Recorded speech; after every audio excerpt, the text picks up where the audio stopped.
அந்த சமூகம் அப்படியே மரணித்து போகிறது. அடுத்த ஜெனரேஷன் வந்ததற்கு பின்னால் ஷைத்தான் திருப்பி வருகிறான். திருப்பி வந்து சொல்கிறான், என்னப்பா இது, உங்களுடைய பெற்றோர்கள் எல்லாம் இதை வணங்கினார்கள், பெற்றோர்கள் எல்லாம் இதை சுஜூது செய்தார்கள், நீங்கள் ஏன் பார்த்து கொண்டிருக்கிறீர்கள், நீங்களும் வணங்குங்கள், சுஜூது செய்கள் என்று பொழுது நபிகளாய் அந்த இப்னு அப்பாஸ் சொல்கிறார்கள், ஃபனுசிகல் இல்மு வ உபிதத், அந்த அறிவு எங்களுடைய மூதாதையர்கள் அதை வணங்கவில்லை, வெறுமனே ஞாபகப்படுத்துவதற்குத்தான் வைத்தார்கள் என்ப அறிவு மறக்கடிக்கப்பட்டதற்கு பின்னால் அந்த சமூகம் வணங்க ஆரம்பித்தார்கள். அப்படி என்றால் அந்த கடவுள்கள் யாரு?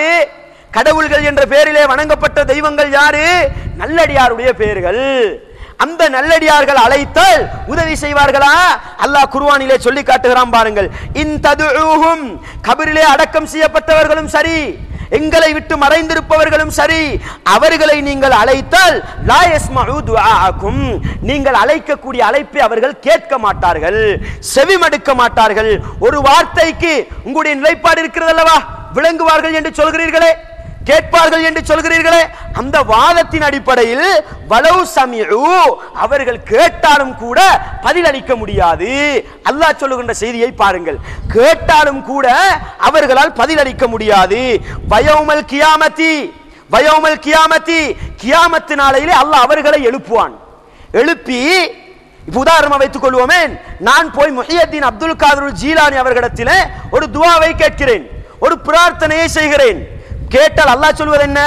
கேட்க செய்ய முடியாது, கேட்டாலும் அவரால் பதிலளிக்க முடியாது.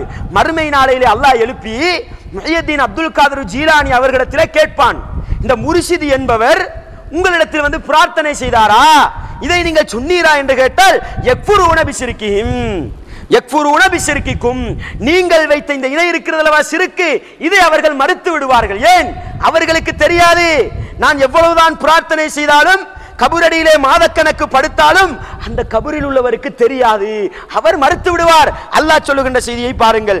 இது 35வது அத்தியாயம் 14வது வசனத்திலே பதிவு செய்யப்பட்டிருக்கிறது. அன்பார்ந்த இஸ்லாமிய சோழே, 27வது அத்தியாயம் 80வது வசனத்திலே அல்லாஹ் சொல்லுகின்ற பொழுது, இன்னக லா துஸ்மிஉல் மௌதா, நபியே உங்களால் மரணித்தவர்களை கேட்க செய்ய முடியாது, வலா துஸ்மிஉ சும்மத் துஆ, செவிடர்களை கூட உங்களால் அழைப்புகளை கேட்க செய்ய முடியாது.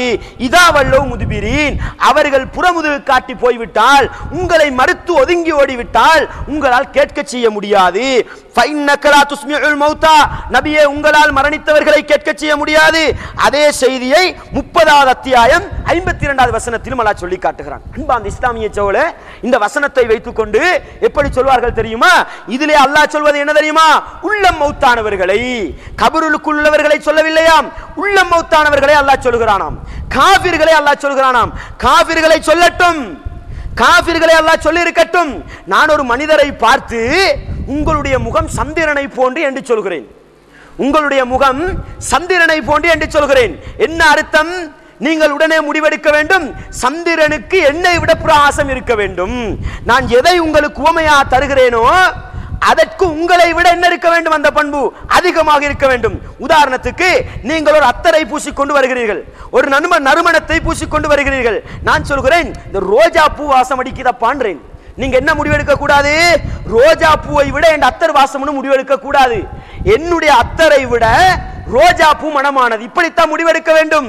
நான் எதை உவமைப்படுத்துகிறேனோ அந்த உவமைப்படுத்தப்படக்கூடியது அந்த உவமைப்படுத்தப்பட்டதை விட அந்த உவமையிலே சிறந்ததாக இருக்க வேண்டும். அதனால் தான் சொல்வார்கள், உன்னுடைய முகம் சந்திரனை போன்றது என்று சொல்வார்கள். முடிவெடுக்க வேண்டும், உன்னுடைய முகத்தை விட சந்திரன் பிரகாசமானது. அதே போன்றுதான் அல்லாஹ் இந்த இடத்திலே உவமைப்படுத்துகிறான். கபரில் உள்ளவர்களை கேட்க செய்ய முடியாது என்று காஃபிர்களை பார்த்து சொன்னால், காஃபிர்களுக்கே கேட்க செய்ய முடியவில்லை என்றால் காஃபிரை விட பன்மடங்கு யாருக்கு கேட்க செய்ய முடியாது? கபரில் உள்ளவர்களுக்கு கேட்க செய்ய முடியாது. இந்த சின்ன வித்தியாசத்தை கூட புரிந்து கொள்ளாமல் காஃபிர்களுக்கு இந்த குர்ஆன் வசனம் சொல்கிறாராம். சொல்லட்டுமே, சொன்னாலும் காஃபிரை விட பன்மடங்கு யாரை கேட்க செய்ய முடியாது? கபரில் உள்ளவர்களை கேட்க செய்ய முடியாது என்பதை தெளிவாக நாங்கள் விளங்கிக் கொள்ள வேண்டும். அடுத்ததாக பாருங்கள், அல்லாஹ் இன்னொரு செய்தியை சொல்லி காட்டுகிறான். இன்றைக்கு பிரார்த்தனை செய்கிறோம் அல்லவா, அல்லாஹ் அல்லாதவர்களை அழைத்து பிரார்த்தனை செய்கிறோமே, அவர்கள் எல்லாம் நல்லடியார்கள் தான். இன்றைக்கு எந்த அளவுக்கு என்று சொன்னால், இந்த மத வழிபாடு நடக்கிறது, பல மத கடவுள் கொள்கை இருக்கிறது அல்லவா, இந்த கடவுள் கொள்கையோடு சம்பந்தப்பட்டவர்களை பார்த்தால் ஈசா அலைஹிஸ்ஸலாம் அவர்களை பிரார்த்திக்கிறார்கள். ஈசா அலைஹிஸ்ஸலாம் யாரு? ஒரு நல்லடியார். அதே போன்று அந்நிய மதத்தவர்களை எடுத்துக்கொண்டால் சிலரை அவர்கள் பிரார்த்தனை செய்கிறார்கள், அவர்களுடைய எழுத்துக்களை பார்த்தால் அவர்கள் ஓரிரை கொள்கையை சொல்லி இருக்கிறார்கள். நல்லவர்களா வாழ்ந்ததுதான் அவருடைய புத்தகத்தை பார்த்தால் விளங்குகிறது. இவர்கள் அல்லாஹ் கேட்கிறான், இன்னல்லதீன ததுஊன மின் தூனில்லாஹி, நீங்கள் அல்லாஹ் அல்லாமல் அழைக்கிறீர்கள் அல்லவா, நீங்கள் அழைக்கக்கூடிய அந்த அழைப்பாளர்கள் எல்லாம் இபாதுன் அம்சாலுக்கும், உங்களை போன்ற அடிமைகள் தான், உங்களை போன்ற மனிதர்கள் தான். ஃபதுஊஹும், நீங்கள் அவர்களை அழையுங்கள். ஃபல்யஸ்தஜீபு லக்கும், முடியுமாக இருந்தால் அவர்கள் உங்களுக்கு பதிலளிக்கட்டும். இன் குந்தும் சாதிகீன், நீங்கள் ஒரு நிலைப்பாட்டில் இருக்கிறீர்களே, நாங்கள் போய் கேட்டால் செவிமடுப்பார்கள், நாங்கள் போய் கேட்டால் தருவார்கள் என்று சொல்கிறீர்களே, அந்த வார்த்தையில் நீங்கள் உண்மையாளர்களாக இருந்தால் அவர்கள் உங்களுக்கு பதிலளிக்கட்டும். பார்க்க நான் ஒரு கபரடியிலே போய் நின்று பிரார்த்தனை செய்தால் அவர் கபருக்கு வெளியே கையை நீட்டி எனக்கு உதவி செய்வன், அல்லாஹ் சொல்லுகின்றான். ஒரு நல்லடியார் உதவி செய்வார் என்றால் மரணித்து போனதற்கு பின்னால் அவர் கையை நீட்டி எனக்கு உதவி செய்ய வேண்டும். எனவே அன்பார்ந்த இஸ்லாமிய சோழே, இந்த குர்ஆன் வசனங்கள் எதை மறுக்கிறது என்று சொன்னால், ஒருவர் மரணித்து விட்டார் என்று சொன்னால் உலகத்தில் வாழ்பவர்களுக்கும் மரணித்தவருக்கும் எந்த சம்பந்தமும் கிடையாது. நபிகளார் ஸல்லல்லாஹு அலைஹி வஸல்லம் அவர்கள் ஒரு சில செய்திகளை சொல்லிவிட்டு போனார்கள். பாருங்கள், நபிகளாருக்கே சிறுக்கு வைத்த சமூகம் இன்றைக்கு நம்மிலே இருக்கிறார்கள். நபிகளார் தெளிவாக சொல்லிவிட்டு போனார்கள். பாருங்கள், லா தஜாலு கபரி ஈதா, என்னுடைய கபரை எடுக்காதீர்கள், என்னுடைய கபரை விழா கொண்டாடக்கூடிய இடமாக எடுக்காதீர்கள். வசல்லு அலைய, நீங்கள் என் மீது ஸலவாத்து சொல்லுங்கள். ஃபைன்ன ஸலாத்தக்கும், ஏனென்றால் நீங்கள் சொல்லக்கூடிய ஸலவாத்துகள் தபுலுகுனி ஹைது குந்தும், நீங்கள் எங்கிருந்தாலும் என்னை வந்து சேரும் என்று சொன்னார்கள். அன்பார்ந்த இஸ்லாமிய சோழே, நபிகளார் என்ன சொல்ல வருகிறார்கள் தெரியுமா?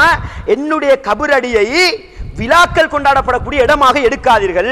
இன்றைக்கு பார்க்கிறோம், ஒருவர் நான் ஹஜ்ஜுக்கு போக சொல்கிறேன் என்று வருகிறார், ஒருவர் நான் ஹஜ்ஜுக்கு போக போகிறேன் துஆ செய்து கொள்ளுங்கள் என்று முசாஃபா செய்ய வருவார்கள். அது இஸ்லாத்திலே இருக்கிறதா இல்லையா ஒரு பகுதி. வந்தால் இந்த இவர்கள் நாங்கள் என்ன தெரியுமா செய்வோம்? இந்த ஏண்ட சலாத்தை மெத்தி வையுங்கள் சொல்ற வளம் இருக்கிறதா இல்லையா? ஏண்ட சலாத்தை மெத்தி வையுங்கள் இப்படி சொல்ற வளம் இருக்குது. இந்த ஹஜ்ஜுக்கு போறவங்க என்ன செய்யணும்னு கேட்டால், ரசூலுல்லாஹ்வுடைய கபர் அடியில நின்று கொண்டு இன்னார் உங்களுக்கு சலாம் சொன்னார், இன்னார் உங்களுக்கு சலாம், இப்படி சொல்லுகிற வளமை இருக்கிறது. நபிகளா சொல்லுகிறார்கள், என்னுடைய கபர் அடியை விழா கொண்டாடுகிற இடமாக எடுத்துக்கொள்ளாதீர்கள். இன்றைக்கு அங்கினைக்கு போய் என்னென்னமோ செய்து கொண்டிருக்கிறார்கள். அந்த அளவுக்கு முஸ்லிம்களுக்கு இஸ்லாமில் தெரியாமல் போய்விட்டது. நபிகளார் என்ன சொன்னார்கள் தெரியுமா? நீங்கள் எங்கிருந்தாலும் பரவாயில்லை, ஒரு பெண்மணி வீட்டு குசுனியிலே சாப்பாடு சமைத்துக் கொண்டிருக்கிறாள், அந்த இடத்திலிருந்து நபிகளாரை ஞாபகப்படுத்தி அல்லாஹும்ம ஸல்லி அலா முஹம்மதின் வ அலா ஆலி முஹம்மதின் கமா ஸல்லைத என்ற ஸலவாத்தை சொல்கிறார். சொன்னால் போதும், அது நபிகளாருக்கு தெரியும் என்று நபிகளா சொல்லவில்லை, எனக்கு தெரியும் என்று நபிகளா சொல்லவில்லை, நான் அதை அறிவேன் என்று சொல்லவில்லை. நபிகளா சொல்லுகிறார்கள், எனக்கு கொண்டு வந்து சேர்க்கப்படும், எனக்கு எத்தி வைக்கப்படும். நபிகளா சொன்ன வார்த்தையை பாருங்கள். சிறுக்கு வைத்து விடக் கூடாது, முஸ்லிம்கள் ஆட்டம் காணக்கூடாது என்பதற்கு நபிகளார் போன்ற வார்த்தையை பாருங்கள். அரஃப என்றால் அறிந்தான், ஆரிஃபு என்றால் எனக்கு தெரியும் என்ற அர்த்தம். நபிகளார் போட்ட வார்த்தை ஆரிஃபு, எனக்கு தெரியும் என்ற வார்த்தை அல்ல, தபுலுகுனி, அது எனக்கு வந்து சேரும் என்று சொன்னார்கள். யார் சேர்க்கிறது என்பதை நான் பின்னால் சொல்கிறேன். இந்த ஹதீஸை உங்களுக்கு அபூதாவுதிலே 2042வது ஹதீஸா பார்க்கலாம். இன்னொரு ஹதீஸ் வருகிற அபூதாவுதிலே பாருங்கள். அபூதாவுது, நசாயி, நிறைய ஹதீஸ் கிரந்தங்களிலே வருகிறது. அதிலே நபிகளா சொல்கிறார்கள், இன்ன மின் அஃதலி அய்யாமிக்கும் யௌமுல் ஜும்ஆ, நாட்களிலே சிறந்த நாள் என்ன தெரியுமா? யௌமுல் ஜும்ஆ, ஜும்மாவுடைய தினம். அதிலே தான் ஆதம் படைக்கப்பட்டார், அதிலே தான் உலகத்துக்கு அனுப்பப்பட்டார், அதிலே தான் உலகம் அளிக்கப்படும். நபிகளா சொல்லிவிட்டு சொன்னார்கள், அந்த வெள்ளிக்கிழமை நாளையிலே என் மீது நீங்கள் அதிகம் அதிகம் ஸலவாத்து சொல்லுங்கள், என் மீது அதிகம் அதிகம் ஸலவாத்து சொல்லுங்கள். ஏனென்றால் நீங்கள் சொல்லக்கூடிய ஸலவாத்துக்கள் மஅரூதத்துன் அலைய, அது எனக்கு கொண்டு வந்து எத்தி வைக்கப்படுகிறது. நபிகளா சொன்ன வார்த்தையை பாருங்கள், எடுத்து காட்டப்படுகிறது. எந்த அளவு தெளிவாக நபிகளா சொல்லிவிட்டு போயிருக்கிறார்கள் பாருங்கள். இதை கூட ஒரு பக்கத்தில் வைத்துவிட்டு என்னென்னமோ கூத்து காட்டிக் கொண்டிருக்கிறார்கள்.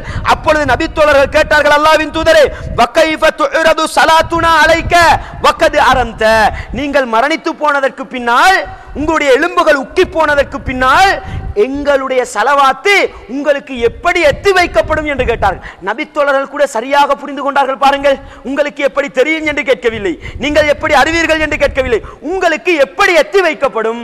அப்பொழுதுதான் நபிகளா சொல்கிறார்கள், இன்னல்லாஹ் ஹர்ரமாலல் அர்தி அஜ்சாதல் அம்பியா, நபிமார்களுடைய உடம்புகளை பூமி சாப்பிட்டு விடாது என்று நபிகளார் ஒரு செய்தியை சொல்கிறார்கள். அபூதாவுதிலே 1047